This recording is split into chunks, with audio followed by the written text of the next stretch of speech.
Bismillahirrahmanirrahim. Assalamualaikum warahmatullahi wabarakatuh.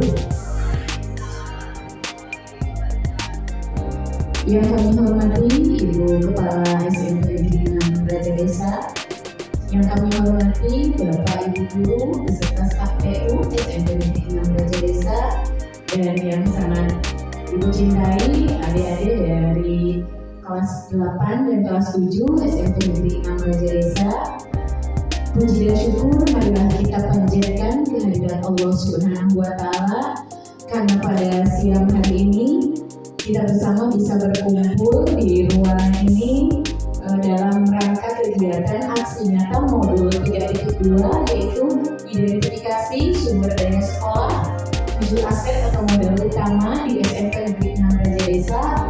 Saya sendiri calon guru penggerak angkatan 7 Siti Mudiawati dari Kabupaten Ciamis, SMP Negeri 6 Braja Desa, bersama Ibu Nina Ferianti, CDP angkatan 7 SMP Negeri 6 Braja Desa, Kabupaten Ciamis.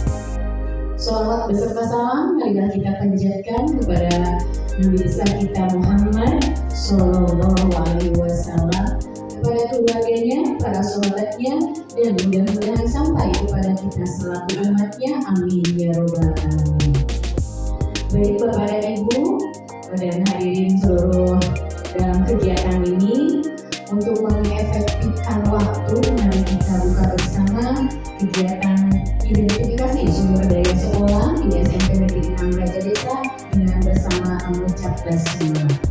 Bismillahirrahmanirrahim. Sebelumnya kami ucapkan terima kasih kepada Ibu Kepala dan Bapak Ibu Guru yang berkenan hadir yang bersamai kami ya, calon guru penggerak, untuk bersama-sama mengidentifikasi sumber daya sekolah di sekolah kita bersama. Baik Bapak dan Ibu, sebelum kita lanjutkan ke acara selanjutnya, mari kita bersama untuk menyanyikan lagu nasional. Mohon Bapak dan Ibu dan adik-adik untuk berdiri.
Hadirin disilakan duduk kembali.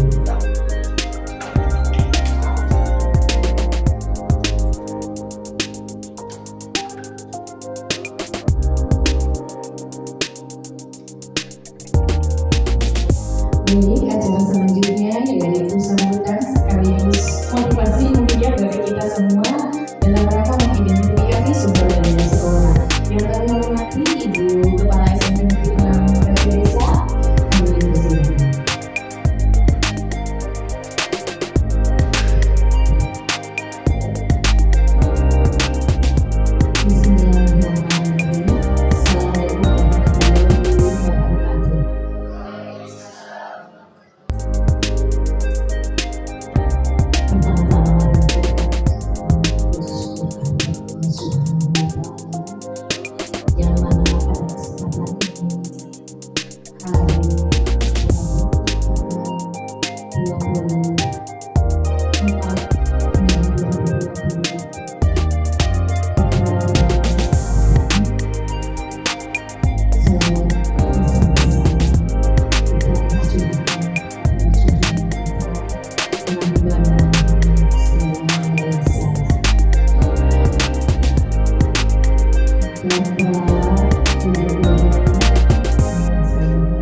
juga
menghasilkan mungkin ya, harus bisa menghasilkan sampai selesai.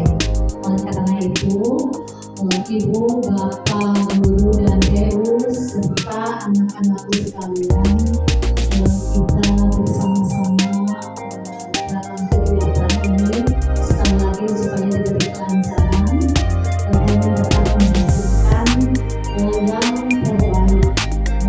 Saya ini dibuka dengan mengucapkan basmalah bersama-sama. Bismillahirrahmanirrahim. Itu yang bisa disampaikan. Assalamualaikum warahmatullahi wabarakatuh.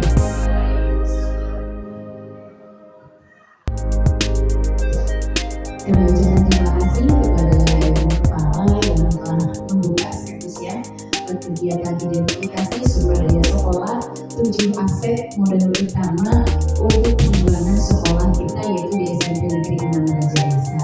Baik, kita lanjutkan ke acara inti ya, Bapak Ibu beserta adik-adik ya. Sebelum kita mulai, tujuan pada pembelajaran khusus kali ini yaitu kita akan sama-sama mengidentifikasi atau secara berkolaborasi ya bersama warga sekolah tentang aset atau kekuatan atau sumber daya yang dimiliki oleh sekolah kita. Nah, tadi sudah saya singgung ya, Bapak Ibu juga mungkin sudah ada yang tahu atau adik-adik, ada aset, kekuatan dan sumber daya ini ada 7 yang akan kita sama-sama identifikasi. Mohon izin Ibu Kepala yang untuk membersamai kita mengidentifikasi aset ini. Yang selanjutnya, ini ada poin penting ya, jika diibaratkan sebuah ekosistem, sekolah kita ini adalah bentuk interaksi antara faktor biotik atau unsur yang hidup dan abiotik, artinya unsur yang tidak hidup. Jadi sekolah kita ini diibaratkan faktor biotik dan abiotik. Kedua unsur ini saling berinteraksi antara satu sama lainnya sehingga mampu menciptakan hubungan yang selaras dan harmonis. Kami lanjutkan, nah ini faktor biotik dan abiotik itu apa saja? Di antaranya ya kita bisa lihat bersama bahwa faktor biotik ada murid, ada kepala sekolah di sekolah kita ya. Karena tadi biotik itu yang hidup ya. Murid hidup kan? Adik-adik hidup? Oh iya, alhamdulillah ya.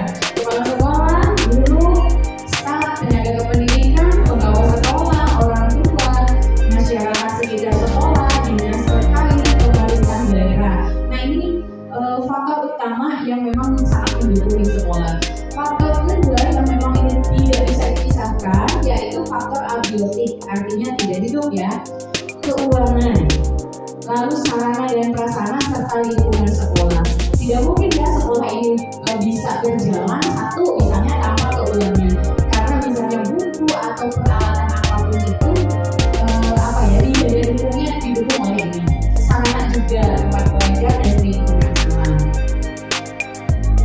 Nah, Bapak dan Ibu, ini yang harus menjadi 2 poin penting juga. Mohon izin Ibu Kepala ya. Menjadi 2 poin penting yaitu 2 pendekatan dalam mengelola sumber daya.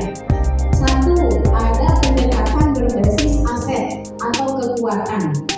Yang kedua, pendekatan berbasis kekurangan atau masalah. Kira-kira kita akan di mana nih posisinya? Mau di berbasis aset kah atau berbasis kekurangan? Bu, mau di mana? Di aset Bu, ya. Tapi merasa tidak kalau kita selalu ini nih berbasis kekurangan ya? Saya maaf sebenarnya. Saya mah nggak punya apa, misalnya kalau ini mah misalnya gitu rumahnya bilang ke ayah itu. Nah ini sudah berbicara tentang kekurangan. Kira-kira kalau kita di sini mau seperti apa ke depannya? Makanya nanti ya dibahas tuntas ini ditambahkan oleh Bu Wina mengenai 2 pendekatan. Nah sebelum dilanjutkan oleh Bu Wina nih, kan kita maunya di sini ya pendekatan berbasis aset atau kekuatan. Tadi kan ada 7, tebak-tebakan saja. Kira-kira poin yang pertama ada aset apa?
Baik, terima kasih kepada Bu Ii atas waktunya, dan mohon izin Bu Kepala untuk saya melanjutkan apa yang ingin kami sampaikan di sesi diskusi hari ini, yaitu tentang mengidentifikasi sumber daya yang dimiliki oleh SMP Negeri 6 Desa.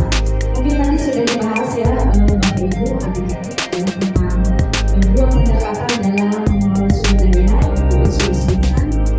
Yang pertama ada pendekatan berbasis aset atau kekuatan, kemudian yang kedua ada pendekatan berbasis kekurangan atau masalah.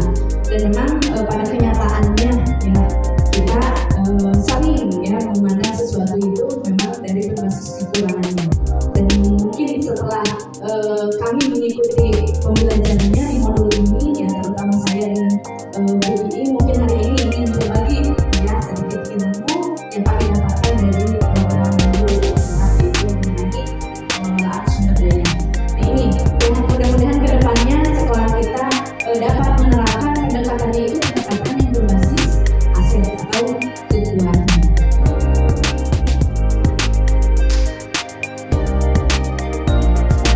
Pendekatan berbasis aset ini merupakan cara praktis untuk mengenali hal-hal yang positif dalam kehidupan.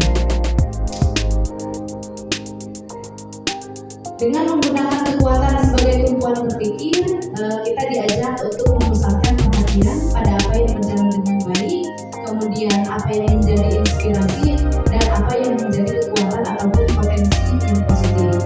Sedangkan untuk pendekatan berbasis kekurangan atau masalah akan memusatkan perhatian kita pada apa yang mengganggu atau apa yang kurang dan apa yang tidak berfungsi dengan baik. Mungkin tadi juga sudah dicontohkan ya oleh Bu Ii. Contohnya tadi misalkan saya berbahasa Inggris ya, terus misalkan tidak ada lagi bahasa misalkan ya, saya jadi tidak bisa mengajar di sini misalkan, tapi ternyata saya masih punya aset yang lain, misalkan saya gunakan audio secara pribadi gitu ya, kemudian gunakan aset yang lain melalui laptop, itu kan bisa bicara gitu ya, pembelajaran di sini ya. Jadi tidak hanya harus berada di dalam baik bahasa seperti itu ya contohnya. Kalau kita mau memandang itu dari berbasis pada aset atau kekuatan. Nah ini Bapak Ibu adik-adik sekalian ya, untuk perbandingannya berbasis pada kekurangan, masalah atau hambatan, atau dengan berbasis pada aset atau kekuatan. Ya, pertama fokus pada masalah dan isu. Kalau secara berbasis aset itu kita fokus pada aset dan kekuatan yang dimiliki. Kemudian poin kedua berputar pada masalah utama ya. Kalau di berbasis aset itu kita membayangkan masa depan ya. Jadi solusinya seperti apa? Kalau misalkan tidak ada jalan A, kita harus cari lagi jalan B supaya apa yang kita tujukan itu bisa tercapai gitu ya. Kalau di berbasis pada aset. Dan yang ketiga mengidentifikasi kebutuhan dan kekurangan. Selalu bertanya apa yang kurang ya. Apa sih penyebab ini gagal? Apa sih penyebab ini kurang? Nah itu kalau kita memandangnya dari basis kekurangan. Kalau dari basis aset kita berpikir tentang kesuksesan yang telah diraih dan kekuatan untuk mencapai kesuksesan tersebut. Kemudian lagi ada fokus mencari bantuan dari sponsor atau institusi. Misalkan kita contohnya mau mengadakan kegiatan ya, misalkan sekolah atau mau mengadakan program, tapi tidak ada biaya, misalkan terkendala biaya, lalu kita terus saja mencari sponsor. Contohnya misalkan anak-anak mau tampil tari ini, tapi misalkan harus nyewa kostum misalkan ya, sedangkan misal posisi keuangannya misalkan ya sedang tidak ada atau bagaimana, misalkan lomba tarinya jadi tidak jadi. Nah kalau kita memandangnya dari berbasis aset, kita berpikir ya supaya mereka yang mau ikut tari itu misalkan bisa menggunakan pakaian yang mereka punya, misalkan kita bisa ya misalkan buatkan mahkotanya misalkan dari daun-daunan, atau misalkan kita bisa membuat umbe-umbenya dari dari kreasi kertas Elma seperti itu ya. Jadi kita kalau memandang aset itu jadi bisa dicarikan solusinya. Selain kalau tidak bisa sewa kostum itu harus seperti apa gitu ya kalau dipandang dari asetnya itu contohnya. Kemudian merancang program atau proyek untuk menyelesaikan masalah, itu kalau basis kekurangan. Kalau basis pada aset, merancang sebuah rencana berdasarkan visi dan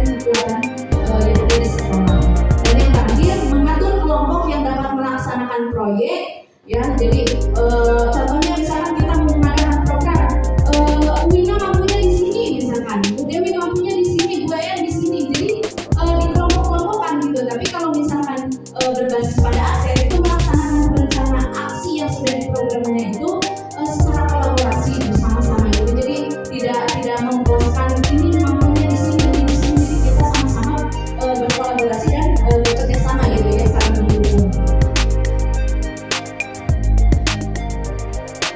Nah, selain ekosistem ya, tadi kan dikatakan oleh Widi di awal bahwa sekolah itu juga sebagai ekosistem. Nah, selain sebagai ekosistem, sekolah juga merupakan sebuah komunitas. Namun yang kita harapkan di sini komunitasnya itu komunitas yang sehat ya, dan resilient di sini. Nah, sekolah bisa kita pandang sebagai sebuah komunitas. Karena itu sekolah dapat belajar tentang bagaimana menjadi komunitas yang sehat dan tangguh. Nah, adapun karakteristiknya ya, yang pertama itu mempraktikkan dialog berkelanjutan dan berpartisipasi anggota masyarakat. Yaitu dengan mendorong perilaku saling menghargai ya antar keberagaman warga sekolah dan masa depan murid-muridnya. Yang kita bicarakan hari ini, selain mengidentifikasi kekuatan atau aset yang ada di sekolah, kita juga harus mengutamakan keberpihakan pada murid ya. Nah, yang kedua poinnya menumbuhkan komitmen terhadap tempat ya. Contohnya di sini memperkuat komitmen warga sekolah untuk saling bergotong royong demi kemajuan bersama. Jadi kita tidak berjalan masing-masing, kita adalah sebuah komunitas, jadi kita laksanakan bersama-sama. Itu. Dan yang ketiga membangun koneksi dan kolaborasi. Contohnya membina hubungan baik antara guru dengan guru, guru dengan kepala sekolah, guru dengan murid, murid dengan murid. Itu ya harus kita tingkatkan lagi koneksi dan kolaborasi ke depannya. Nah, kemudian untuk poin selanjutnya itu mengenal dirinya sendiri dan membangun aset yang ada. Jadi di sini sekolah menciptakan visi sebagai perwakilan dari cita-cita yang ingin diwujudkan pada murid-murid kita ya. Itu mungkin ya poinnya. Poin selanjutnya, komunitas yang sehat itu membentuk masa depan. Jadi sekolah menciptakan visi sebagai perwakilan ini ya teman-teman. Bertindak dengan obsesi, ide dan peluang ya. Jadi di sini perilaku yang mendorong pencarian tanpa akhir untuk ide-ide baru dan depan. Jadi memang untuk masa depan itu ya, bukan masa depan saja.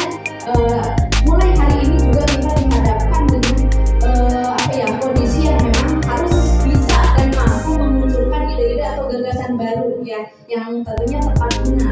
Jadi kita tidak hanya berada pada zona nyaman saja, jadi kita harus bisa keluar dari zona itu ya mulai ke depannya. Nah, untuk poin selanjutnya yaitu merangkul perubahan dan yang bertanggung jawab. Nah, di sini maksudnya perubahan pola pikir, mindset dan sikap yang positif ya. Jadi yang awalnya misalkan mindsetnya di A ya, kita sikapkan menjadi yang lebih baik lagi ya, tentunya ke arah yang lebih positif. Nah, yang terakhir yaitu menghasilkan kepemimpinan. Jadi faktor utama dalam perubahan yang berkelanjutan di sekolah adalah sebuah kepemimpinan. Nah, ini dia Ibu Bapak ya sekalian adik-adik. Tadi yang Ibu sebutkan di awal ya, ada 7 aset utama yang akan kita identifikasi pada hari ini. Yang pertama yaitu modal manusia, kedua modal sosial, ketiga modal politik, keempat modal agama dan budaya, kelima modal fisik, keenam modal lingkungan dan alam, ketujuh modal finansial. Untuk modal manusia ya, di sini adalah kegiatan menginventaris pengetahuan, kecerdasan dan keterampilan yang dimiliki oleh warganya dalam sebuah komunitas. Modal ini dengan melihat keterampilan seseorang yang berhubungan dengan kemasyarakatan dan warga sekolah tentunya. Ya contohnya misalkan kita di sini rata-rata kualifikasinya untuk para pengajar itu adalah S1. Nah, jadi pemanfaatannya ya sangat mendukung sekali pada kegiatan pembelajaran yang ada di kelas, yang tentunya menuju keberpihakan kepada murid, karena memang rata-rata kualifikasinya adalah S1. Nah, itu untuk modal manusia ya contohnya. Kemudian modal sosial. Modal sosial dimaknai sebagai norma dan aturan yang mengikat warga masyarakat yang ada di dalamnya dan mengatur pola perilaku warga.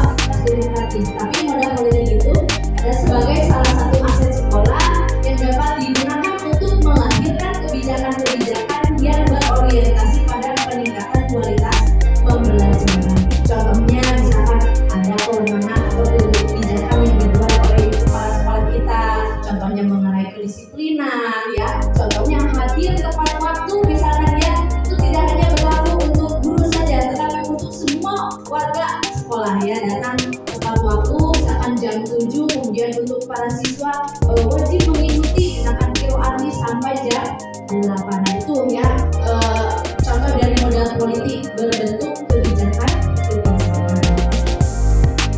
Next, yang keempat ya, yaitu modal agama dan budaya. Identifikasi dan pemetaan modal budaya dan agama merupakan langkah yang sangat penting untuk melihat keberadaan, kegiatan dan ritual kebudayaan serta keagamaan dalam suatu komunitas, termasuk kelembagaan dan tokoh-tokoh penting yang berperan langsung atau tidak langsung di dalamnya. Contohnya untuk modal agama, misalkan di lingkungan kita itu ada pesantren misalkan ya, bisa kita masukkan juga itu ke dalam aset ya. Manfaatnya seperti apa?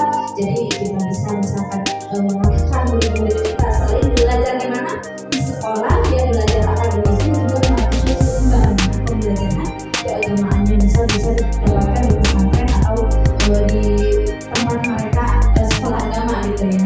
Itu untuk modal agama. Kemudian untuk budaya, misalkan contohnya di kita, di lingkungan kita ada komunitas budaya Mabokui misalkan ya, itu juga bisa dijadikan sumber pembelajaran bagi murid-murid kita dalam membudayakan, melestarikan budaya yang ada ya. Mabokui apa Mabokui ya, dia tahu?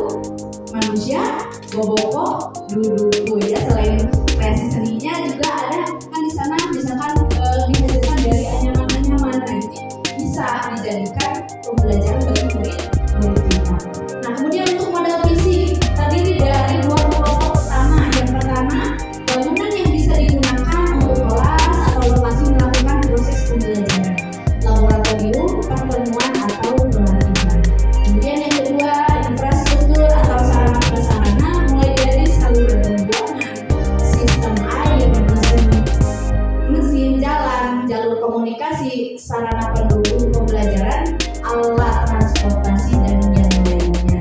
Nah untuk modal fisik contohnya misalkan ruangan kelas ya.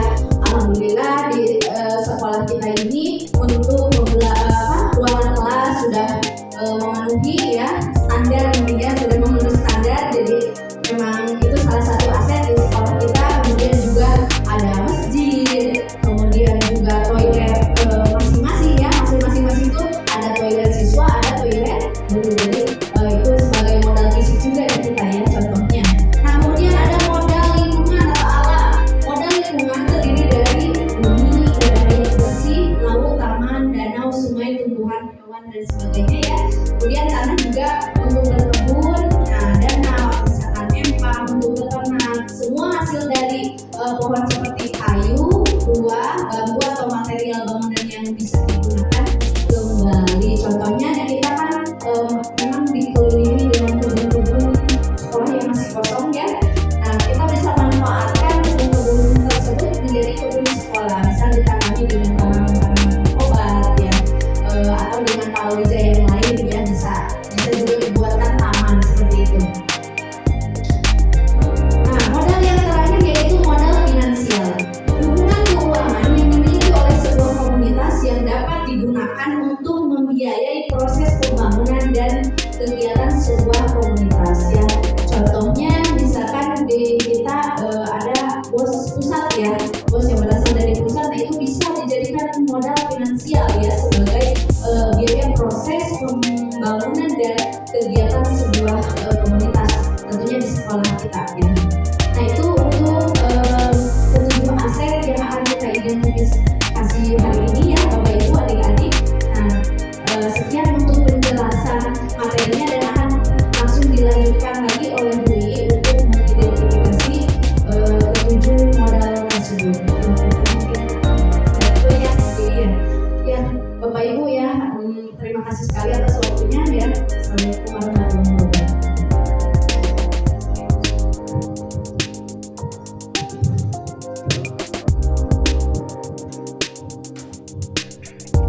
Ya, terima kasih Bu Wina. Nah ini salah satu contoh kolaborasi kecil mungkin ya antara kami dan Bu Wina. Kalau kata Bu Wina kayak upin-ipin ya, kayak upin-ipin. Tapi memang ini kalau kolaborasi kecil misalnya saya bicara Bu Wina gitu ya. Baik Bapak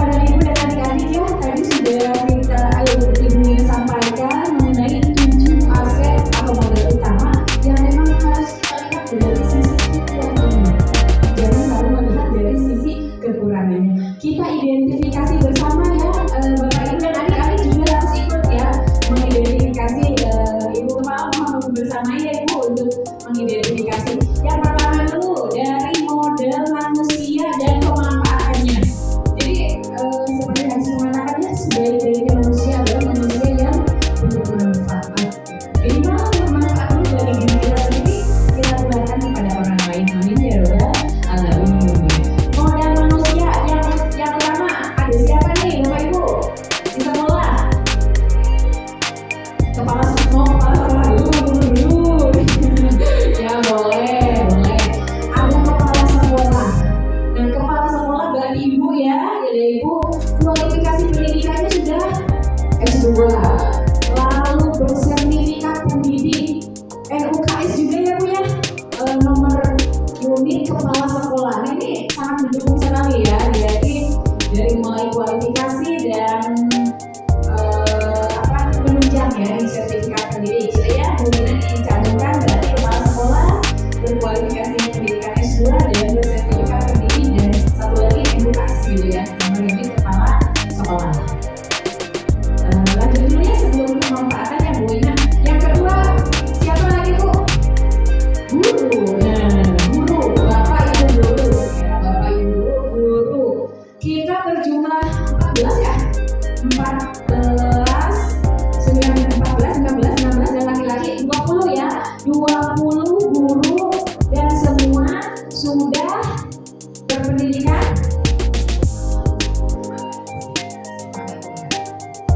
Ibu ada tamu dulu, ada Bapak Omtil sekaligus kepala desa kepala desa Andar Praja. Nah itu juga modal manusia bukan Bapak Ibu? Iya ya. Guru berjumlah 20, semua S1 ya, mau dikira pendidikannya menunjang sekali Bapak Ibu. Kalau ini kan ada istilah jangan dulu makan dulu kayak gitu ya udah ya sekarang mah istilahnya dulu. Jadi ini sarjana satu ya, dari strata 1 mendukung dalam proses pembelajaran. Selain S1 ada juga satu orang yang kualifikasi pendidikannya S2 ya, guru kita ada. Jadi satu orang sedang melanjutkan S2 nya, betul nggak? Nah ya, terima kasih Bapak Ibu. Terus apa lagi dari guru dulu Bapak Ibu kita gali? Guru S1 ada S2. Ya ya, dari guru. Oh iya betul Bu Dewi, guru kita juga ada yang sedang CGP 2 orang ya. Dan insya Allah teman-teman lain juga sedang menunggu ya pengumuman ya, dan menyusul kami nanti. Ada 2 calon guru penggerak. Lalu ada lagi itu yang Bu Dewi Pak, Bu Ella, Bu Bintin, Bu Wiwin ya. 6 nih Pak, Pak Dadang 5, jadi 5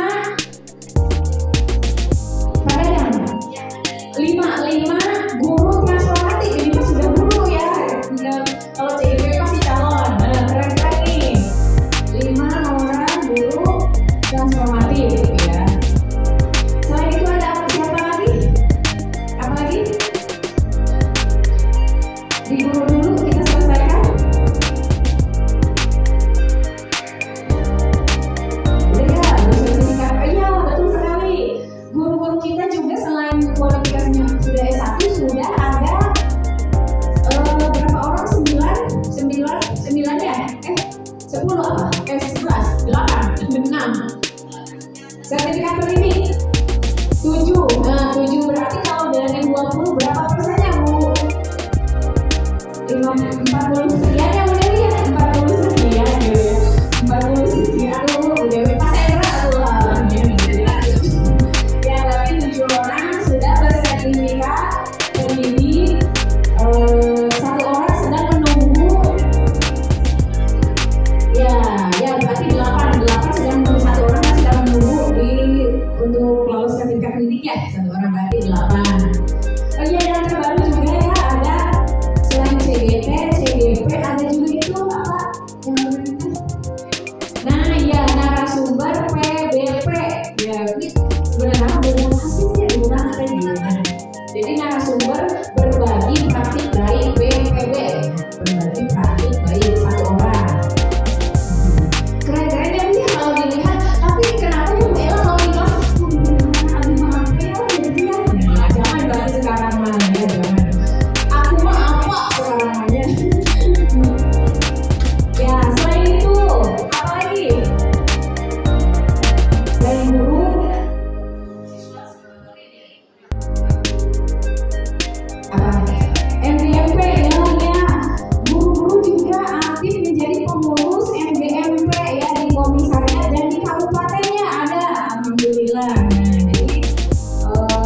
pengurus MGMP kabupaten dan kabupaten. Ya, udah yang kabupaten itu kenalan ya, alhamdulillah. Kalau yang di komen saya banyak ya, banyak. Selain itu, selain MGMP apa lagi? Ada lagi dari guru? Sudah muncul ya. Nah, jadi Bapak Ibu sama-sama lihat dari kekuatan kita, tidak hanya dari sisi kekurangan. Tadi lanjut ke siapa nih adik-adik? Muridnya. Hidup ke modal. Oh iya, mohon maaf ya, tekniknya bagus. Iya, betul sekali. Tenaga kependidikannya atau TU-nya ya. TU ada berapa orang kita? 4 orang. 4 kadang. Ya, banyak. Berarti sudah S1 2 orang ya muridnya ya. Sudah S1 2 orang. Dan 1 orang sudah melanjutkan ya di jenjang S1, 1 orang lulusan SMK ya, panggil itu SMK. 2 S1, 1 sudah melanjutkan S1 dan 1 lagi SMK. Ya. Sambil menunggu Bu Wina berketik ya, Murid, kalau kira-kira kamu modal utama bukan nih, modal manusia bukan deh. Modal nggak? Modal kan? Coba lihat teman-temannya, sama nggak satu sama lain? Lihat dia temanmu, sama nggak? Tidak. Kesini ke Indonesia sama nggak? Berarti murid yang bagaimana murid kita? Beragam, berwarna-warni kan? Apanya? Makanya ya beragam karakteristiknya. Jadi memang memiliki keberagaman gitu ya, karakteristik, potensi dan segala macamnya. Itu juga harus kita lihat dari sisi kelebihannya. Tapi tidak bisa bisa selalu melihat apa ya kekurangannya ini yang memang harus kita ubah bersama. Apalagi guru, murid, PU, terus komite. Ya betul sekali, Bina, komite sekolah. Komite sekolah. Lalu kita juga punya orang tua ya, orang tua. Orang tua kita apalagi kemarin kan katanya dibentuk satu kelas itu ada koordinator, berarti bisa dikatakan pembimbing ini bisa gitu. Orang tua murid. Terus siapa lagi? Masih ada di manusia? Masyarakat, betul ahli ya. Terima kasih masyarakat. Masyarakat terus siapa? Pengawas ya. Pengawas ya. Pengawas itu ya. Pengawas.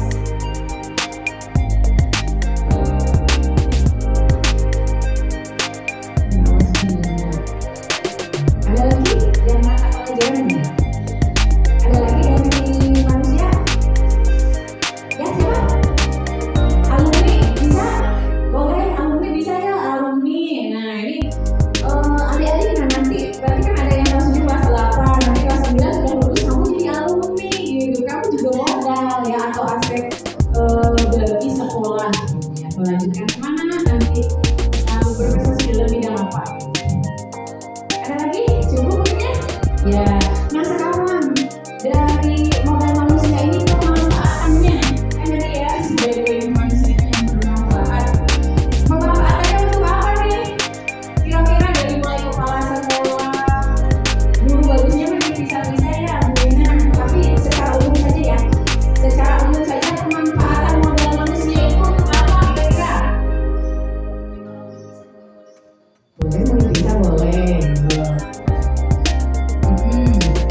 Bagi kepala sekolah, pemanfaatannya bagi bertugas apa sih kayak gitu? Untuk apa? Manajerial katanya, betul ya, mengelola, memimpin jalannya kegiatan ataupun jalannya sekolah lainnya gitu ya. Ya manajerial. Terus guru, kira-kira guru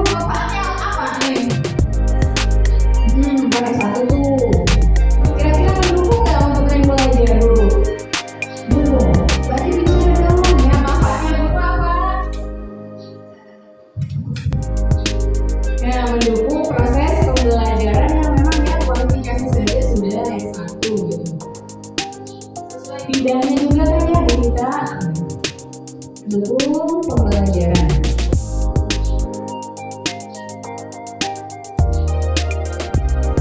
Terus dari murid ya, murid berarti pemanfaatannya CGP boleh, CGP, CGP ya. Narasumber itu mungkin satu kesatuan dia, maksudnya ada apa? Pemanfaatannya untuk apa? Kira-kira adanya CGP, adanya guru transformasi sudah mensiir kan? Wala Bu Dewi, kira-kira gitu kita bermanfaatnya untuk apa nih?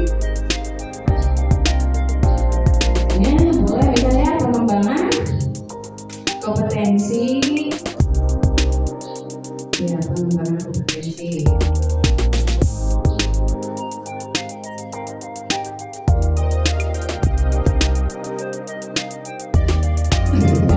Iya betul sekali itu pengembangan ya Bu Dewi.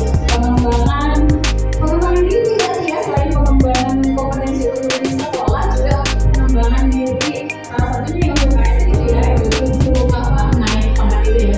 Terima kasih yang mengingatkan. Terus ada apa lagi? Iya masih ke satu kesatuan ke sana. Teknik, nah untuk apa nih? Ini modal utama bagi kami nih sebenarnya ya. Pemanfaatannya mendukung, ya betul tadi apa mendukung apa nih?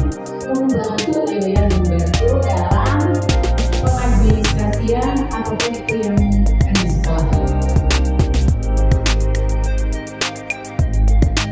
Ini terus orang tua, komite ya, itu satu kesatuan yang boleh ya. Orang tua, komite, masyarakat, alumni juga. Nah, misalnya berarti mendukung terhadap apa? Mendukung apa nih ke sekolah? Mendukung, kita kan suka punya kegiatan yang biasanya komite itu, komite masyarakat. Jadi ada orang tua, berarti mendukung dalam kegiatan boleh ya, atau kegiatan atau program sekolah. Justru biasanya masyarakat itu yang memang utama juga ya mendukung keberlangsungan kegiatan sekolah. Dan kalau di sekolah kita biasanya kan kita punya hajat gitu ya, punya hajat siswa gitu. Yang paling itu kalau kenaikan dan perpisahan. Oh iya jangan lupa umur kita kan punya kegiatan Kirwati tuh. Berarti kita punya siapa di sana? Ustaz ya, Ustaz Kirwati ada berapa? 8. Keren sekali nih ya. Guru Kirwati ada 8. Berarti jelas ya, mereka sangat bermanfaat sekali dalam apa? Bapak Ibu, dalam adik-adik kira-kira Ustaz Kirwati bentuk apa nih di kalian? Ya, nama-nama ya, Ustaz, Ustazah, sama Ibu Ustazah. Oh, iya. Jadi ya, mendukung kelancaran kegiatan keagamaan di sekolah. Jadi kegiatan rutin mendukung program keagamaan di sekolah. Jadi bisa ya mendukung program kegiatan orang tua, komite, masyarakat. Terus tadi Ustazah Kirwati lebih khususkan dalam kegiatan keagamaan. Cukup ya mungkin mengingat untuk acara pertama. Ya nanti kita bisa tambahkan kembali ya secara umum saja. Yang kedua modal sosial. Nah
Dengan siapa? Desa? Desa iya, ya sosial juga ada kerjasama untuk isu bisa ya kayaknya. Sekarang sekolah-sekolah kita kan sudah biasa ya siswa dari SD atau yang ikut ke kita itu kan ada kerjasama berarti di sana.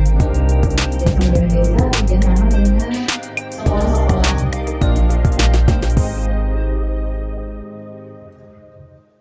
Dasar. Kalau dengan tingkat atas kita kerjasama nggak ya? Apa mereka yang bekerja sama dengan kita? Kira-kira. Kalau SMA, SMK misalnya, itu kita yang kerja sama, itu yang bekerja sama-sama. Iya, benar sekali ya. Berarti bisa dong. Bisa ya, bekerja sama dengan sekolah lanjutan aja gitu ya. Iya kan, alumni kita kemana? Nah, itu kan kerjasama. Ada lagi mungkin dari sosial?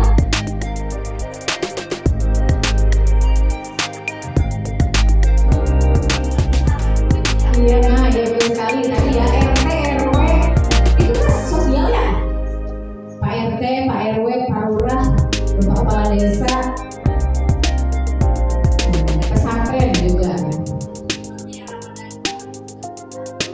Nah, misalnya salah satunya pemanfaatan itu tadi ya kegiatan Ramadan. Dan mungkin cukup ya dari sosial. Selanjutnya pemanfaatannya.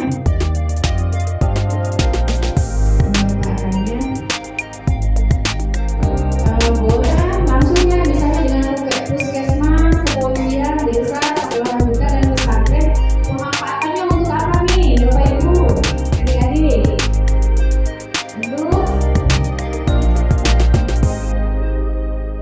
menjalankan sosialisasi, katanya misalnya puskesmas bagus ya kan ini kepolisian adanya sosialisasi. Kalau kesehatan sosialisasi biasanya tentang tata tertib ya dari kepolisian.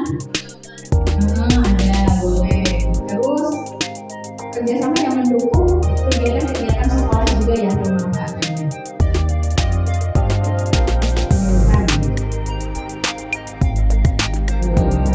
Lalu selanjutnya mendukung program sekolah.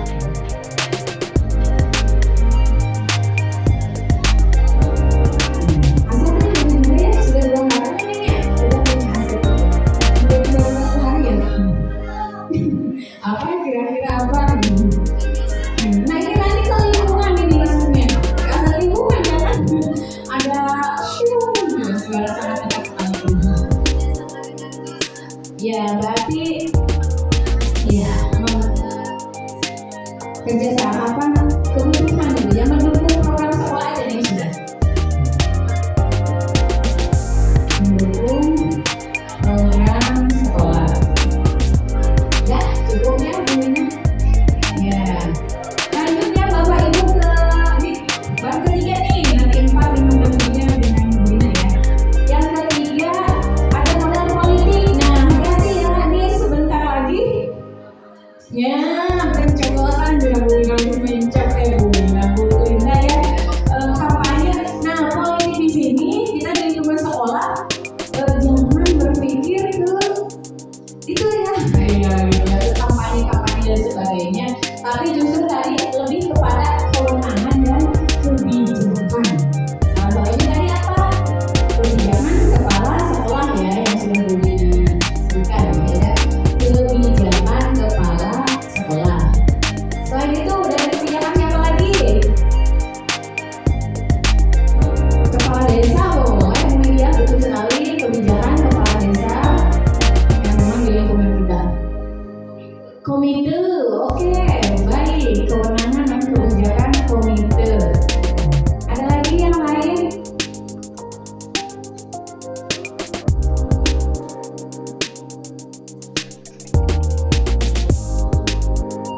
Ada. Kira-kira kalau ada apa ya? Bukan kerjasama sih, lebih ke yang misalnya kan DPR kadang dia ada di sekolah dan dia untuk apa bisa tuh mungkin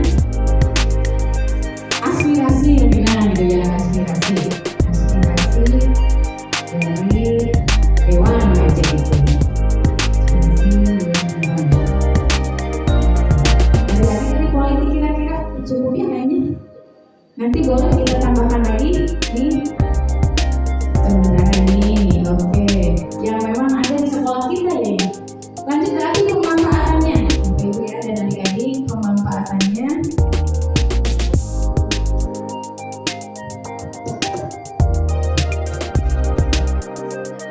Ya, kalau kebijakan kepala sekolah berarti pemanfaatannya untuk apa? Kira-kira? Ya, bagus sekali untuk menyusun atau merancang suatu perencanaan demi kemajuan sekolah. Terus, kalau kepala desa biasanya untuk apa? Ya, kan kemarin juga membutuhkan surat apa domisili ya dari kepala desa tuh. Nah, berarti kan adanya pemanfaatan ya, adanya pemanfaatan berarti untuk apa ya, mendukung gitu ya, mendukung administrasi sekolah. Misalnya kemarin kita membutuhkan salah satunya itu mencari keterangan domisili kita. Komite, kalau komite berarti pemanfaatannya kebijakan komite kira-kira apa nih Bapak Ibu? Menghubungkan ya, boleh menghubungkan. Nah ya, berarti menghubungkan atau mengkoneksikan ya pihak sekolah dengan orang tua murid kita ya. Terakhir nih dari aspirasi dewan, biasanya pemanfaatannya untuk apa? Curah pendapat, curah pikiran ya. Kadang bisa aspirasi keinginan yang ada yang padanya. Ya, boleh menunjang kegiatan sekolah. Oke, Bapak Ibu dan adik-adik, terima kasih ya. Berarti kita sudah punya 3 aspek. Tadi manusia siapa saja, pemanfaatannya untuk apa saja. Lalu dari politik juga sudah. Satu lagi tadi sosial. Nah, kalau kita lihat sebenarnya banyak aspek ya dari kita.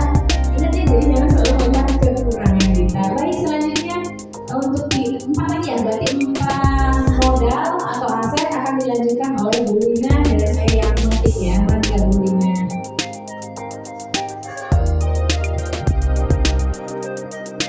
Inilah Bapak Ibu yang kolaborasi ya, saling mengisi, saling berjalan sendiri ya, bersama-sama.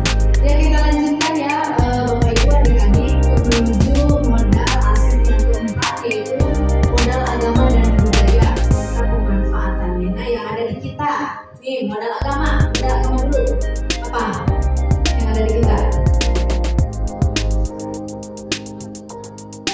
Musola dekat dengan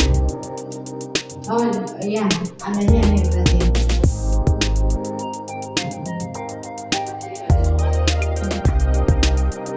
Tapi kayaknya kita sudah simpan.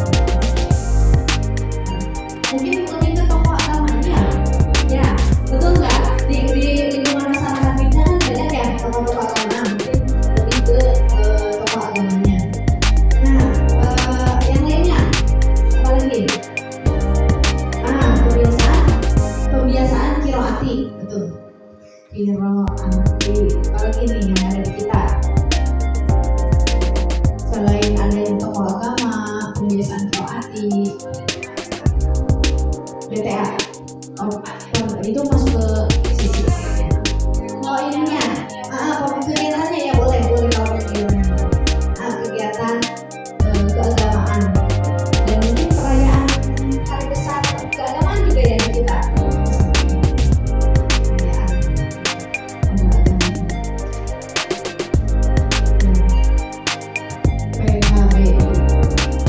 Apalagi Bapak Ibu adik-adik kita yang berasal dari modal keagamaan atau agama. Oke, dari adik-adik apa? Ada yang mau berpendapat? Sholat duha pembiasaan jauh ya, bagus. Pembiasaan keagamaan rutin berarti ya hidup kita. Sholat duha, kemudian kita juga sholat berjamaah ya. Yang lainnya ada lagi? Apa? Coba adik-adik boleh, Bapak Ibu, Ibu-ibu.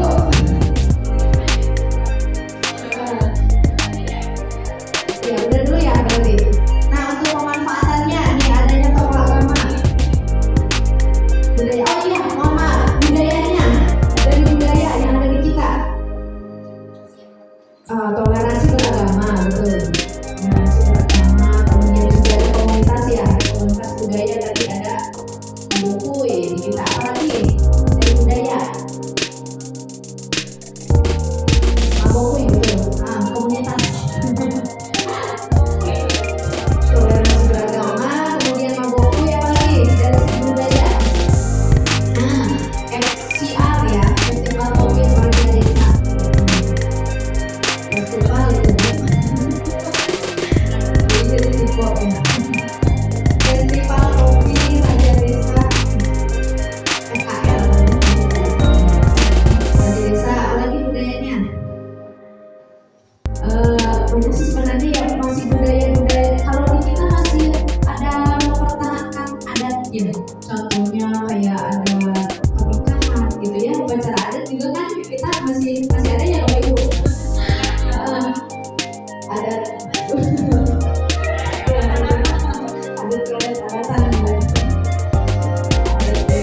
dan sehingga berarti mempertahankan ya selain upacara adat, kemudian juga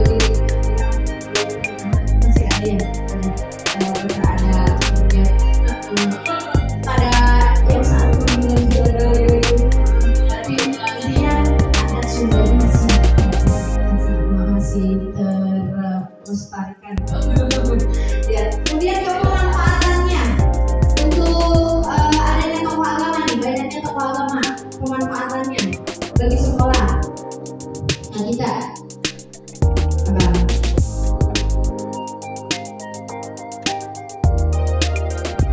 Lebih ke mendukungnya apa? Mendukung kegiatan sekolah. Tentunya khususnya dalam keagamaan ya. Bisa jadi narasumbernya, bukan narasumber siapa sih? Pemateri dakwahnya gitu. Itulah kita khususkan saja ya, dari itu adanya tokoh agama, kemudian pembiasaan qiraati, kegiatan keagamaan memang semuanya bertujuan mendukung kegiatan sekolah ya, khususnya dalam bidang keagamaan. Nah kemudian lagi dari budaya nih, adanya Mabokui, FCA, anak FKR dan adat Sunda ini mungkin lebih ke apa ya, pemanfaatannya untuk pembelajarannya bisa mendukung untuk pembelajaran murid kita, bisa mendukung pada kegiatan pembelajaran ya. Jadi murid-murid kita itu jadi ilmunya asik, bermain games ya, apalagi zoomnya. Jadi mereka juga harus seimbang dengan belajar budayanya, budaya apa yang masih dipertahankan dan dilestarikan di wilayah kita ya. Betul, berbasis ke arifan lokal ya. Ini sampai sini adik-adik bisa dipahami banyak ya aset yang kita miliki, aset agama, aset budaya ya. Kemudian apa lagi nih dari aset budaya, sepertinya masih banyak kayaknya yang bisa dijadikan untuk ajang pembelajaran bagi siswa kita ya, jadi kita bisa kerjasama dengan mereka gitu ya. Apalagi kira-kira dari budaya ada apa lagi? Sudah saja ya, nanti kita tambahkan lagi saja ya. Sementara itu kemudian modal berikutnya itu modal fisik. Yang utama kita kelas ya, adanya ruangan kelas yang memang representatif ya, memadai gitu kan, ruang kelas yang memadai. Kemudian ada apa lagi? Ruang guru atau kantor. Kemudian ada ruang khusus kepala sekolah ya, ruang kepala sekolah. Apalagi? Lab IPA. Next, apa itu teh yang di bawah teh? Ruang kesenian.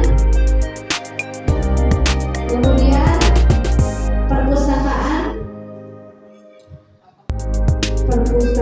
ruang kesenian, lapangan voli, musola ya, musola tadi, tempat parkir, mungkin ya, tempat parkir. Terus apa lagi tadi yang ibu contohkan teh? Oh iya, toilet, WC nih. Apalagi, yo, modal risetnya.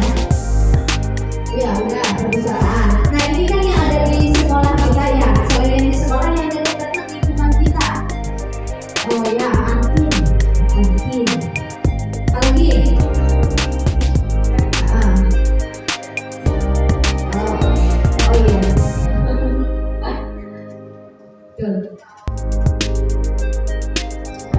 Jaringan listrik dan wifi yang memadai ya. Apalagi selain ruangan-ruangan nih, kita satrasnya ada apa saja?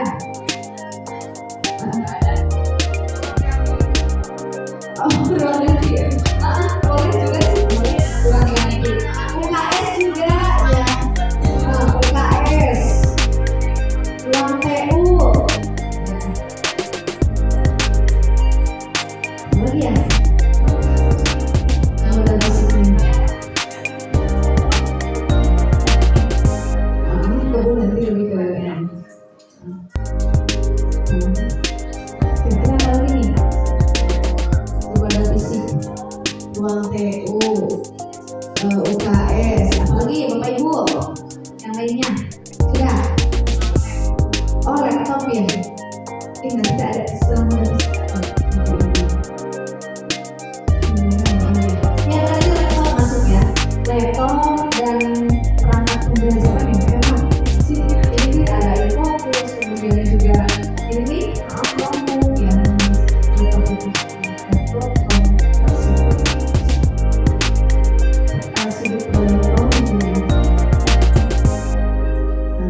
itu untuk modal fisik.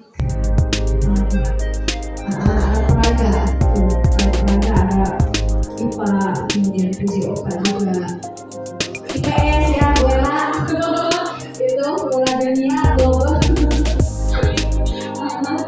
Jadi keliling dunianya ini kayak apa?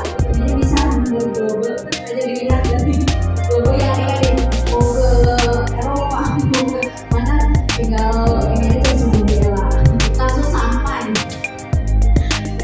Malah hanya bayang-bayang.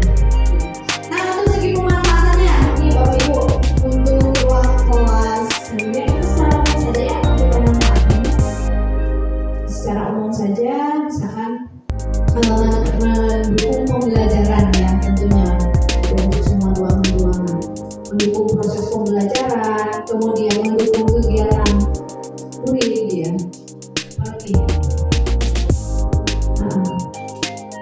Apalagi fasilitas-fasilitas yang ada itu biar menunjang juga kegiatan keagamaan. Intinya semua bangunan fisik atau modal fisiknya cepat guna ya, boleh digunakan sesuai fungsinya masing-masing secara umum saja ya. Nah, ini udah cukup Bapak Ibu untuk modal fisik, Bapak-bapak, adik-adik. Ya, next kita ke modal lingkungan alam dan pemanfaatan. Kita ada apa aja nih terutama? Ada apa? Kebun ya, ada kebun. Lingkungannya apa nih? Kebun saja. Sebenarnya itu bisa jadi sumber belajar bagi anak-anak, terutama misal pelajaran apa misalkan ya. Anak-anak misalkan pemilihan dunia, ada padi ini, kemudian apa gitu, belajar langsung. Tidak hanya melihat, coba berdiri di padi, solija, sapi, singkong apa Pak? Sapa. Ini tahu nggak ya? Ya, enaknya memang belajarnya langsung seperti itu ya. Misalkan di kita juga ada apa? Ada kolam nggak? Ada kolam ya. Kolam. Di lingkungan juga ada sawah. Nah, ini jadi sumber belajar adik-adik saya ya. Bapak Ibu guru kan dikenakan kumaha cara melakukan pare dari mulai dari mulai benih gitu ya sampai menanam itu seperti apa. Jadi untuk kebun juga nih ya, adik-adik kita itu sebenarnya kita ajak gitu. Kumaha sih kan misalkan mau menanam timun sampai jadi berubah menjadi kan di awal kayaknya diajarkan. Jadi itu bisa jadi sumber aset bagi kita ya. Kebun, kolam, sawah, taman juga ya. Taman bisa.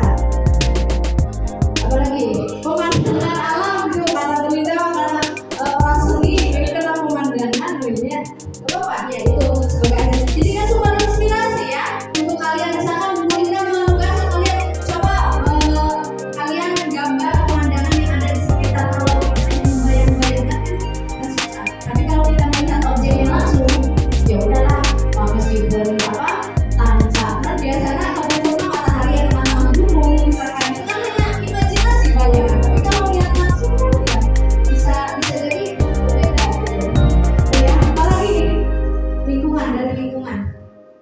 selain ada pemandangan, udara yang bersih dan sejuk, ya. Karena memang posisi sekolah kita berada di lingkungan yang apa? Intinya masih masuk pedesaan ya, bukan masih siang bukan, ya pedesaan. Jadi jauh dari pusat keramaian, tentunya itu mengurangi polusi udara itu. Pemanfaatannya, ya atau masih ada tambahan? Mau nanya apa lagi? Jalan ya betul, jalan yang sudah apa? Rusak. Sekarang udah bagus, udah ya. Jalan ya, akses jalan yang memadai. Betul, adik-adik yang bisa minum saja. Ya, adik-adik lingkungan apalagi yang menurut kalian mendukung?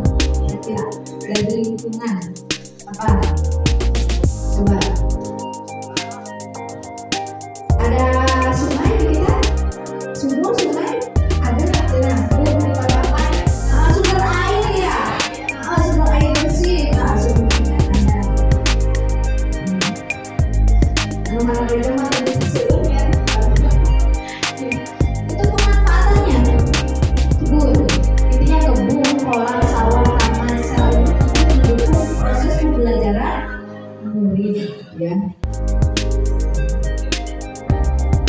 Mendukung proses pembelajaran murid. Tapi adik-adik kalau kita dalam keadaan kondisi tenang ya di sekolah tidak berisik, nah itu mendukung apa kepada kalian? Konsentrasi katanya. Bagus ya, mendukung konsentrasi belajar dulu. Kalau ada akses jalan yang yang memadai, menarik nih. Kenyamanan dan kelancaran.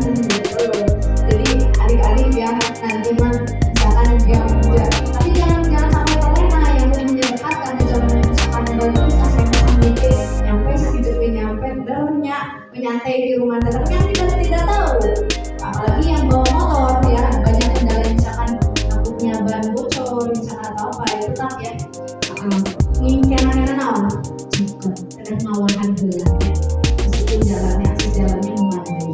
Kemudian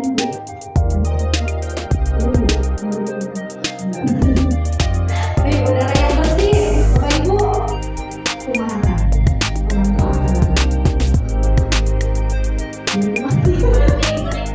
Menikmati suasana. Ya, sehat tuh, betul bukan berarti tapi menemukan ada udara kotor jadi tidak bernapas misalkan, tidak bukan. Ya, mendukung terhadap kesehatan. Tuh. Sudah cukup Bapak Ibu, adik-adik, ada tambahan lagi? Coba, tidak ada. Next kita ke modal terakhir yaitu modal finansial dan pemanfaatan. Terutama, Bu Dewi sebagai bendahara, Ibu bendahara modal finansial utama nih sekolah. Bos ya, bos besar berarti ya yang utama di kita lagi. PIP betul, program PIP Bang BSM juga ya. Bantuan siswa miskin ada ya di kita. Kemudian juga ada nggak donatur ke kita?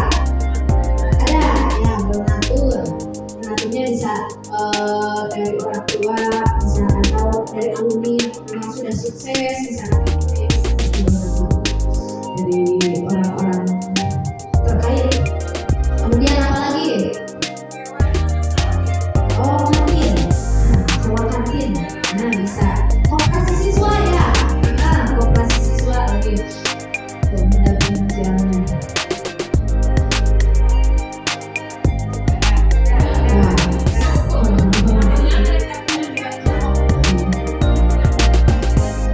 Oh ya, betul.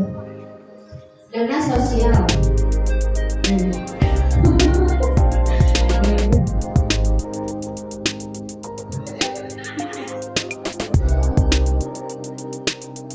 Ya.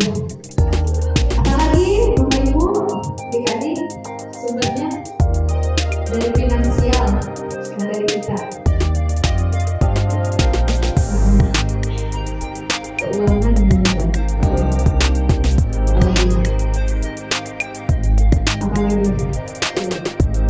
Bapak Ibu mungkin ada tambahan? Sudah.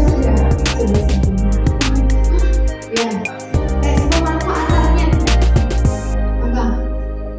Untuk pusat membantu operasional sekolah. Ya, operasional sekolah. Kemudian BSM, IP, kesejahteraan murid ya. Kesejahteraan murid. Donatur membantu berjalannya kegiatan sekolah ya, lebih kegiatan dan program sekolah.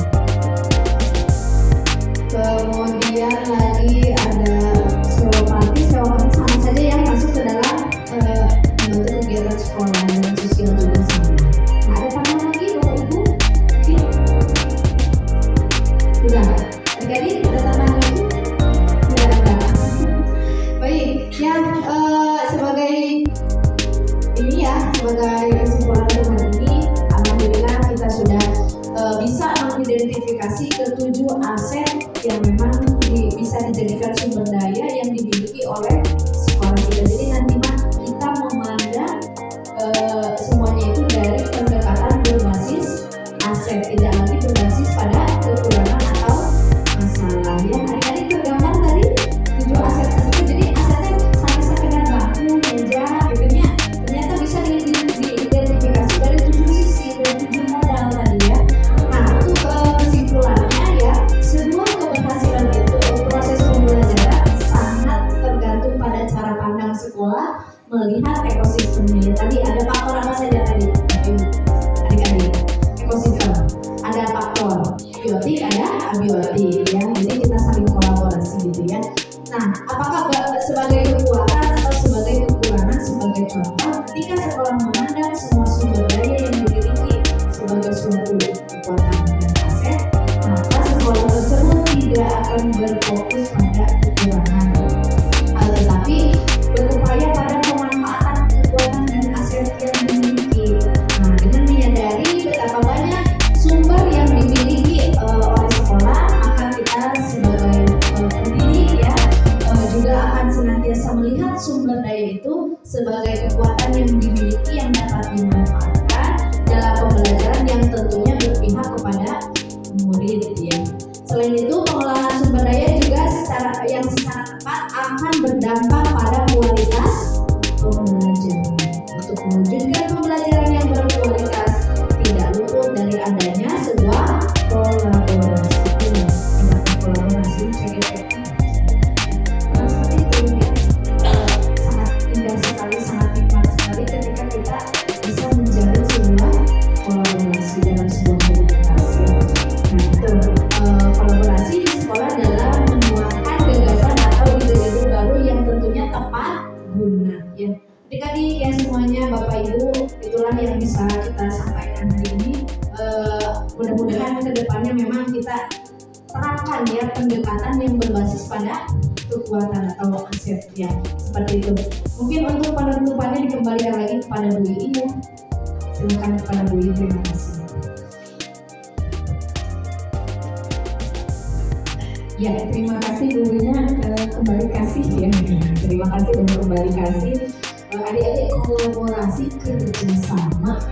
Tapi adik-adik mau hati-hati kerjasama jangan dalam hal mengerjakan, ya, mengerjakan yang memang tugas individu. Kalau kelompok ya harus kolaborasi. Bapak dan Ibu, terima kasih ya sudah membersamai saya khususnya dan Bu Wina ya berdua dalam berbagi apa yang kami dapatkan di pendidikan guru penggerak ini. Jadi intinya kami ini mengingatkan diri kami sendiri dan ingin mengajak bersama-sama seluruh warga sekolah dalam melihat aspek di sekolah ini dari sisi kekurangannya, kelebihannya, bukan dari sisi kekurangannya. Kita mulai dari hal terkecil, mungkin dari kita sendiri, lalu di kelas kita dan di sekolah kita, bahkan di lingkungan kita. Terima kasih sekali lagi kami ucapkan. Yuk sama-sama menerapkan berbasis kekuatan. Boleh mungkin terakhir tangan di atas semua, yang tangan kita kuat, jawabnya kuat.